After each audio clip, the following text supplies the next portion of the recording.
ஐரோப்பிய ஒன்றியத்தின் ஊதிய வெளிப்படைத்தன்மை உத்தரவுக்கு இணங்க பிரான்ஸ் நிறுவனங்கள் தயாராக இல்லை என ஹவு மச் என்ற நிறுவனம் நடத்திய ஆய்வு ஒன்று எச்சரித்துள்ளது. 2026 ஆண்டு ஜூன் மாதம் 7ஆம் தேதிக்குள் புதிய ஊதிய நடைமுறை அமலுக்கு வர உள்ளது. இந்த உத்தரவு அமலுக்கு வரும்போது 93.8% நிறுவனங்கள் அதற்கான முழுமையான அமைப்பை கொண்டிருக்காது என அந்த ஆய்வு சுட்டிக்காட்டுகிறது. குறிப்பாக மிக சிறிய நிறுவனங்கள் மற்றும் சிறு மற்றும் நடுத்தர நிறுவனங்கள் மிகவும் பின்தங்கியுள்ளன. ஆய்விற்கமைய மிக சிறிய நிறுவனங்களில் 67% மற்றும் நடுத்தர நிறுவனங்களில் 58% நிறுவனங்கள் முறைப்படுத்தப்பட்ட திட்டங்கள் எதனையும் கொண்டிருக்கவில்லை அல்லது உறுதியான நடவடிக்கைகளை எடுக்கவில்லை. 2023ஆம் ஆண்டு ஏற்றுக்கொள்ளப்பட்ட இந்த ஐரோப்பிய உத்தரவு பணியமர்த்தலுக்கு முன்னும் பின்னும் பல கடமைகளை நிறுவனங்களுக்கு விதிக்கிறது.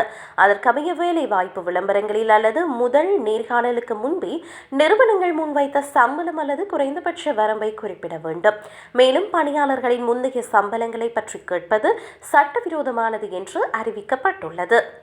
பணிக்கமர்த்தப்பட்ட பிறகு தொழில் வழங்குநர்கள் ஊழியர்களுக்கு அவர்களின் ஊதியம், சம்பள நிலைகள் மற்றும் சம்பள முன்னேற்றத்தை தீர்மானிக்க பயன்படுத்தப்படும் அளவுகோல்களை வழங்க வேண்டும். எனினும் ஊழியர்களுக்கு அவர்களது சக ஊழியர்களின் சரியான சம்பள விவரங்களை அணுக முடியாது. நிறுவனங்களுக்கு இந்த உத்தரவுக்கு இணங்க தேவையான கால அவகாசம் இல்லாதது ஒரு பெரிய சவாலாக உள்ளது. இந்த காலக்கெடு நிறுவனத்தின் அளவு அதிகரிக்கும் போது மட்டுமே கணிசமாக குறைகிறது. இதனால் பிரான்சில் 2 வேக ஊதிய வெளிப்படைத்தன்மை நிலவும் அபாயம் உள்ளது.